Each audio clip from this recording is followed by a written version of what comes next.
کو بولتے ہیں، جو کہ نقصان ہے، قرضہ نہیں ہے۔ قرضہ اس لیے نہیں پڑتا ہے کہ آپ نقصان کر چکے ہوتے ہیں۔ 100 ارب روپے کا نقصان تھا، آج اس کو 25 سال ہو گئے، 24 سال 25 سال ہو گئے۔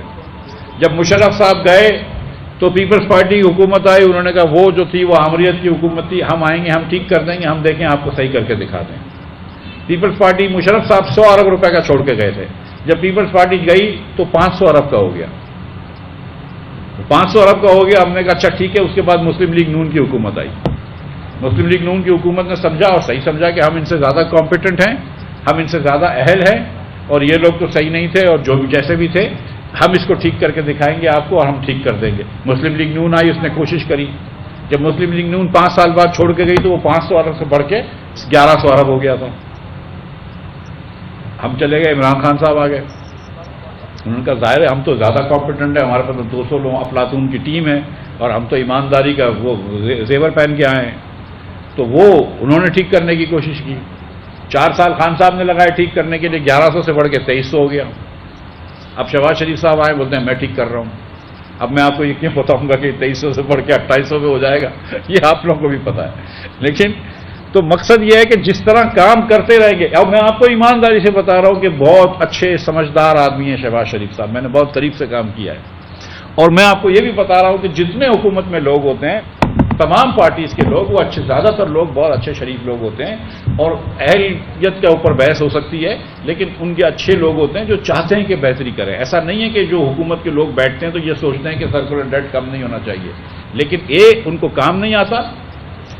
اور اسٹرکچر حکومت کا اس قسم کا غلط ہے، فاؤنڈیشن ہی غلط ہے۔ اگر ایک بلڈنگ کی فاؤنڈیشن ہی بنیاد ہی ٹیڑھی رکھی ہوئی تو سیدھی آپ کر نہیں سکتے، آپ جتنا بھی پلسٹر کر لیں آپ بلڈنگ کو سیدھا نہیں کر پائے۔ تو ہم بیسکلی جو ہے وہ مطلب ٹیڑھی بلڈنگ کو پلسٹر اور رن کر رہے ہیں اس امید میں کہ سیدھا کر سکیں، یہ ہو نہیں رہا ہے۔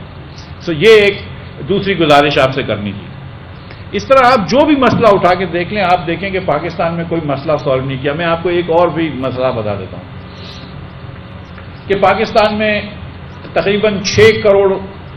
50 لاکھ 6 کروڑ 40 لاکھ بچے ایسے ہیں جو کہ اسکول میں ہونے چاہیے، اسکول گوئنگ ایج 5 سال سے لے کر 16 سال کی عمر تک، 5 سال سے لے کے 16 سال تک کی عمر کے 6 کروڑ 50 لاکھ بچے ہیں۔ Thank you.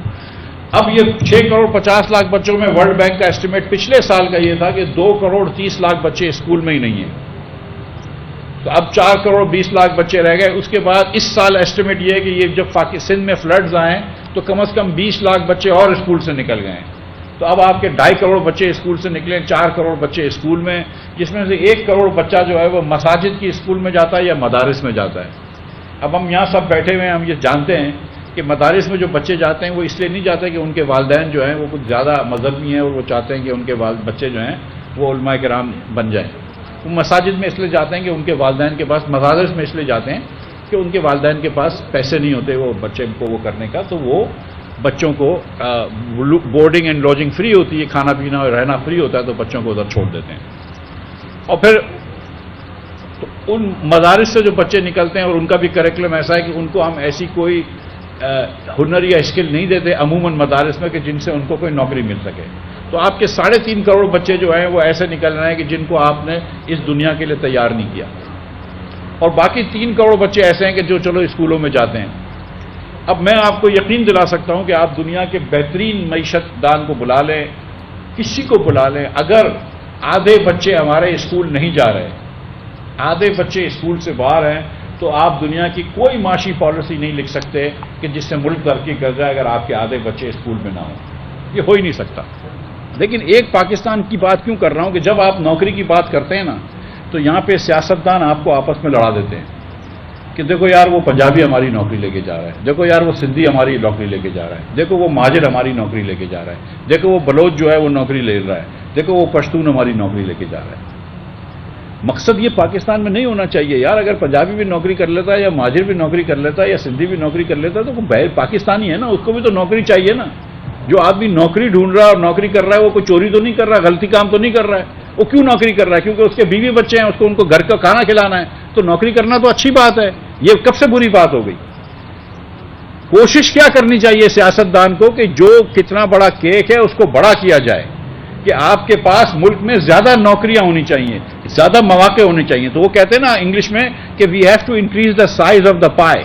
آپ نے کویک کو تو نہیں بڑا کر رہے، اب آپ کے پاس 6 سلائس ہیں اور آپ کے پاس 4 آسامیاں یا 6 آسامیاں 10 نوکریاں ہیں، تو لوگ لڑائی کر رہے ہیں۔ اور بھائی وہ تو ظاہر ہے لڑائی ہوگی، یا مذہب کے حساب سے لڑائی کر سکتے ہیں۔ دنیا میں ممالک ہوتے ہیں جن میں مذہب میں لڑائی ہوتی ہے کہ بھئی کرسچنوں کو ہو گیا یہ ان کو ہو گیا، یہ مسلمانوں کو ہو گیا، یہ ہندوؤں کو ہو گیا۔ دنیا کے ملکوں میں ایتھنیسٹی پہ بھی لڑائی ہوتی ہے۔ لیکن اگر اچھا نہیں ہوگا کہ ہم سوچیں، 2 چیزیں سوچیں۔ ایک چیز کہ ہر پاکستانی کو نوکری ملنی چاہیے، ہر پاکستانی کو آمدن ہونی چاہیے، ہر پاکستانی کا گھر چلنا چاہیے، یہ بات اچھی نہیں ہوگی۔ اس سے نہیں سوچیں کہ یار وہ سندھی ہے یا پنجابی ہے یا پٹھان ہے یا مہاجر ہے، یہ نہ سوچیں اگر، تو یہ اچھا ہوگا، ایک بات۔ اور دوسری بات جو اس سے بھی زیادہ ضروری ہے کہ ہمارے معاشرے میں ہم نے یہ کر لیا ہے کہ دوسروں کو انگریزی میں بولتے ہیں ادر کر دیا، کہ یار وہ تو کوئی اور ہے، کہ وہ تو فقیر ہے، یار اس کو تو چھوڑ دو۔ بھائی ایک بچہ بھوکا ہے، بھوکا رہ رہا ہے، تو آپ کو شرم نہیں آ رہی ہے کہ بچے لوگ بھوکے ہیں پاکستان میں؟ یہ کیسے ہو سکتا ہے کہ آدھے بچوں کو آپ نے جاہل رکھ دیا اس ملک میں؟ یار آپ سوچتے نہیں ہیں، کیونکہ آپ اپنے گھر میں آپ خوش ہیں، اپنے آپ نے سوچ لیا میرا بچہ تو اچھی اسکول میں جا رہا ہے، ٹھیک ہے، میرے بچے کو میں اسکول میں ڈالوں، آپ کو اپنی تکلیف ہے، جو بھی ایڈمیشن داخلے کرا لو، اس کو فون کر دو، احمد کو فون کر دو، اکرم کو فون کر دو، کچھ نہ کچھ کر لو۔ لیکن آپ سوچیں تو صحیح کہ ایز اے پاکستانی کے آدھے بچے آپ کے ملک کے اندر جو ہے وہ اسکول نہیں جا رہے، تو اگر آپ ایز ون نیشن ہو کے سوچیں گے کہ یہ میرا پاکستانی بچہ ہے، یہ کسی اور کا بیٹا ہے لیکن میرا بچہ ہے، چاہے وہ دادو میں رہتا ہو یا کراچی میں رہتا ہو یا لاہور میں رہتا ہو یا پشاور میں رہتا ہو، وہ میرا بچہ ہے جو کہ اسکول نہیں جا رہا۔ اور پھر اگر آپ اس طرح سوچیں گے تو پھر آپ اس کے بارے میں کچھ نہ کچھ سدے باب کریں گے، کیونکہ آپ اپنے بچوں کو بھی اسکول بھیجتے ہیں تو ان کے بچوں کو بھی اسکول بھیجنے کا سدے باب کریں گے، اور جب یہ کر لیں گے تو وہ بھی آپ کے لیے کرے گا تو ملک آگے بڑھے گا نا۔